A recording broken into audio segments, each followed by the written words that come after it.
Yes, guys, welcome to Primetime Analysis. I am your host, Victor Onyango. Now, details are emerging of a serious and well choreographed plan. In fact, it is something that has already happened to some extent, where connected members of this government have colluded to fraudulently obtain 5.6 billion Kenya shillings in terms of loss in taxes and about 10 billion unlawful tax exemptions in the non-oil edible oil deal that was done, where Kenya National Trading Corporation was allowed to import duty-free commodities from countries of source. Documents. What we have before us is an indication of how oily, shadowy, and connected individuals may have walked away with some 5.6 billion shillings at the expense of the government. But as it would appear, top government officials were involved in aiding what comes across as coordinated tax evasion. In the midst of an economic downturn and a skyrocketing cost of living, taxpayers stand to lose billions of shillings through the Kenya National Trading Corporation, which imported the edible oils through companies that are connected to people in government. It emerges that the companies were deliberately placed in the way of a smooth importation process, that despite having the capacity to procure them from countries of origin, the Kenya National Trading Corporation awarded tenders to middlemen. We know that when this regime got into power, they promised Kenyans that one of the key agenda that they would want to pursue was to ensure that commodity prices was lowered and that they make sure that Kenyans have a livable life. In this step, they decided to institute various activities or steps to ensure that their agenda works through.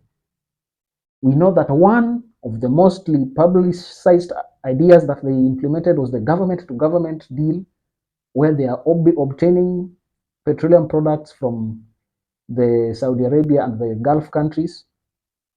We also have the duty-free importation of serious commodities like maize, like wheat, like sugar, like edible oil, and few others, where the government allowed the KNTC, which is the Kenya National Trading Corporation body, to import duty-free commodities into the country. What was this supposed to achieve? This was meant to ensure that the middlemen who always make profits out of trades between countries, especially when they import at low prices and sell at high prices, were eliminated.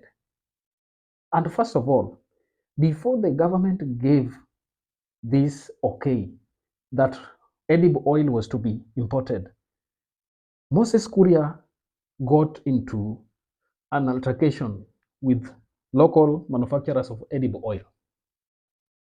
And in this altercation, there was a meeting that they held one night. I think it was on 17th of is it March, where they were talking about how to ensure that commodity prices, especially of edible oil, are reduced to affordable levels.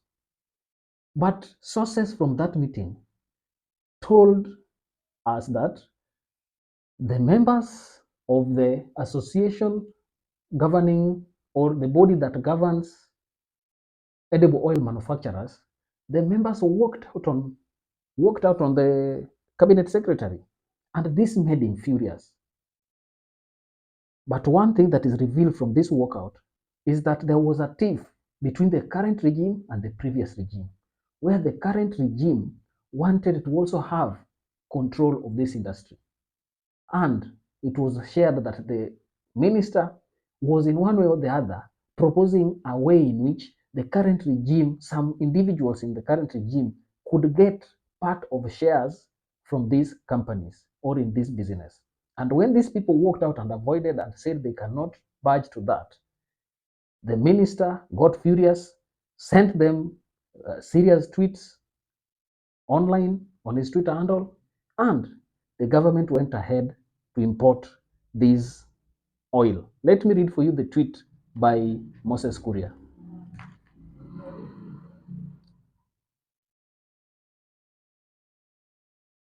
Now, this is what he said. To these cartels and their hirelings, I have this to say. In the previous ministers, you found your match. In me, you will meet your Waterloo. Try me. That is what Moses Kuria said. Where he went ahead and said in his tweets that I will deal with them. I will deal with them perpendicularly. I will make the comfortable uncomfortable and the uncomfortable comfortable. He further proceeded to say, if I do, I am damned. If I don't, I am damned. So I choose to do. So these are kind of tweets that is sent immediately after this meeting or after this walkout that these oil manufacturers did. But now investigations are showing us that the government got into this deal, gave KNTC the authority to do what? Import duty-free commodities, one of them being the edible oil. This one went ahead despite the fact that our country has been producing edible oil with major manufacturers producing up to numerous tons that are able to satisfy our local consumption. In fact, companies like Pwani Oil also export part of their production. So one would wonder, why was it so necessary that the government find a way of importing? From my understanding, I felt like they saw that our local companies have overhiked their prices, and therefore there is a need to flood the market with this commodity so that the prices come down. But to our surprise, or to what we know is common with this government, corruption is the order of the day.